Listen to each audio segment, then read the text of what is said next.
Disney Princess.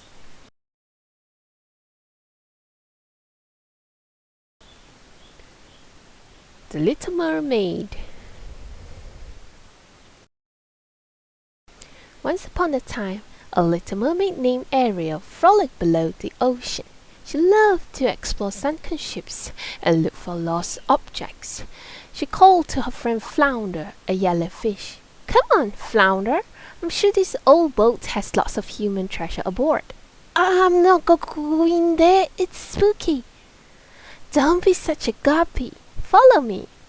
When Ariel swam inside the ship's cabin, she discovered a fork. Oh my gosh!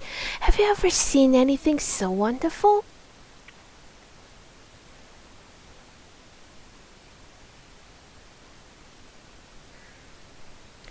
Ariel swam to the water's surface and found her seagull friend.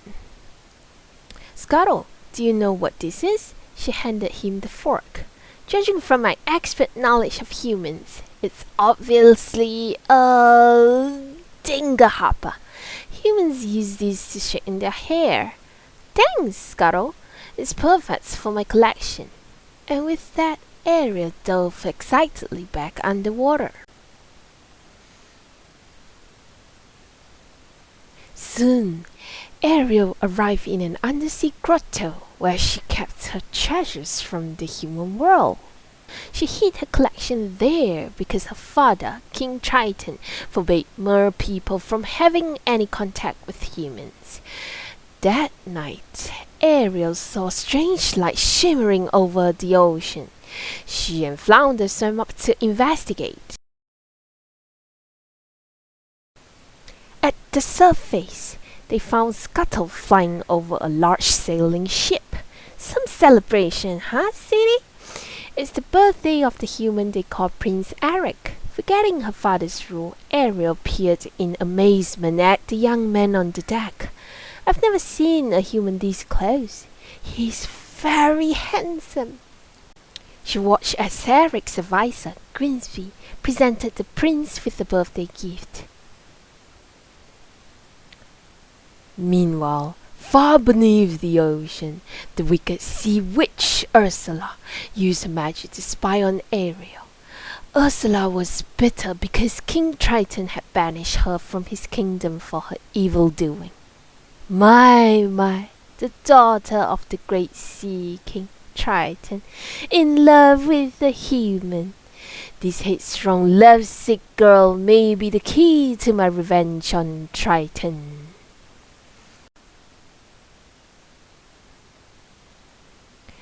On the surface, a sudden storm whipped across the ocean. The prince took charge. "Stand fast! Secure the rigging!" Without warning, a huge bolt of lightning struck the vessel. Ariel watched in horror. "Eric's been knocked into the water. I've got to save him."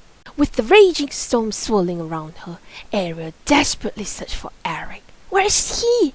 If I don't find him soon—" "Wait! There he is!" She took hold of Eric and, using all her strength, managed to pull him to the surface.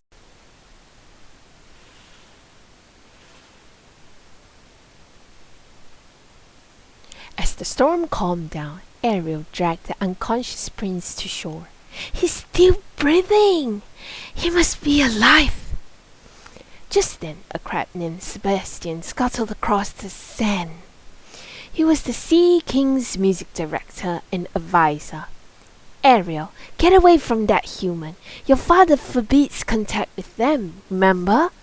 "But Sebastian, why can't I be part of his world?" And she sang about longing to be with Prince Eric forever. Back in the king's palace, Triton noticed Ariel floating about as if in a dream. Suspicious of his daughter's behavior, Triton summoned Sebastian. The crab told him the truth about the shipwreck and the prince. "Ariel is in love with a human?" King Triton went straight to Ariel's grotto. "How many times have I told you to stay away from those fish-eating barbarians?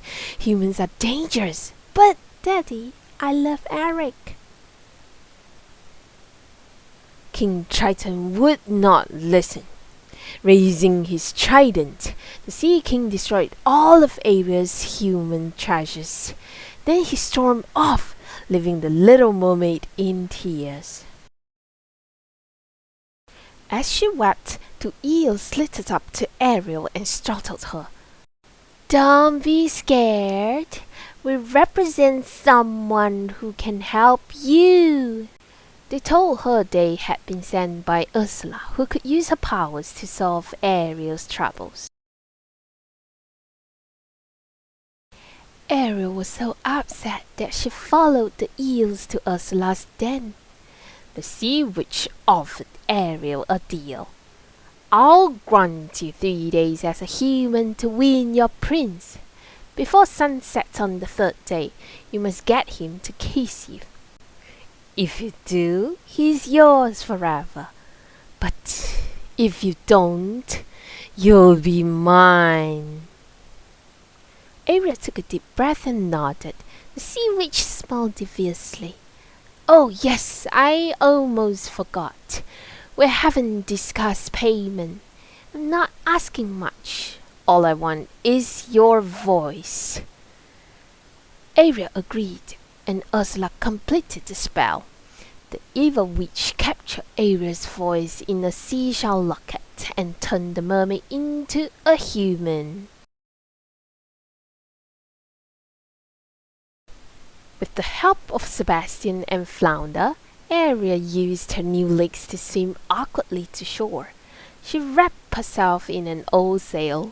Then she saw Prince Eric walking toward her with his dog, Max. "Down, Max, down. I'm awfully sorry, miss." Ariel opened her mouth to answer, forgetting that her voice was gone. Eric helped her to her feet. "Well, the least I can do is make amends for my dog's bad manners. Come on, I'll take you to the palace and get you cleaned up."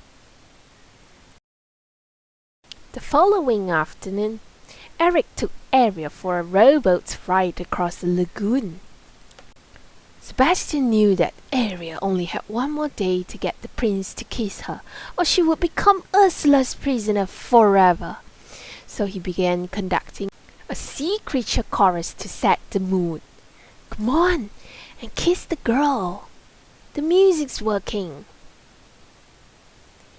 As the prince bent toward her, the boat suddenly tipped and both Ariel and Eric fell into the water. From her ocean lair, Ursula saw them tumble into the lagoon. "That was too close for comfort. I can't let Ariel get away that easily." She began concocting a magic potion that would transform her into a human. "Soon, Triton's daughter will be mine." The next morning, Scuttle flew into Ariel's room.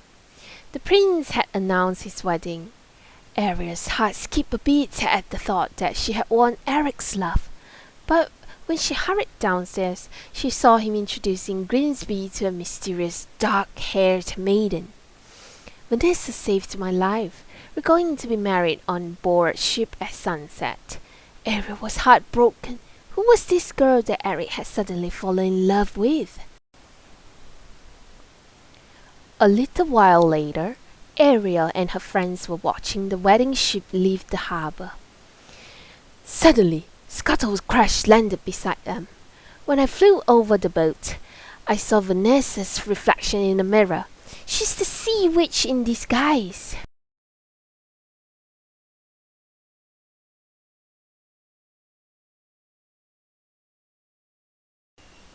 Flounder helped Ariel swim out to the ship as fast as possible. They arrived just before sunset. Before Vanessa could say "I do," Scuttle and an army of his friends attacked her. In the scuffle, the maiden's seashell necklace crashed to the deck, freeing Ariel's voice. Ariel smiled at the prince. "Oh, Eric, I wanted to tell you." Ursula grinned. "You're too late. The sun has set."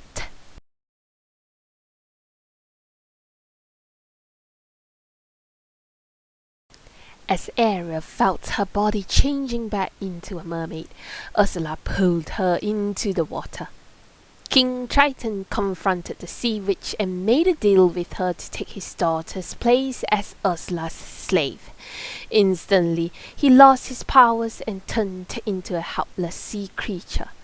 Ursula became queen of the ocean.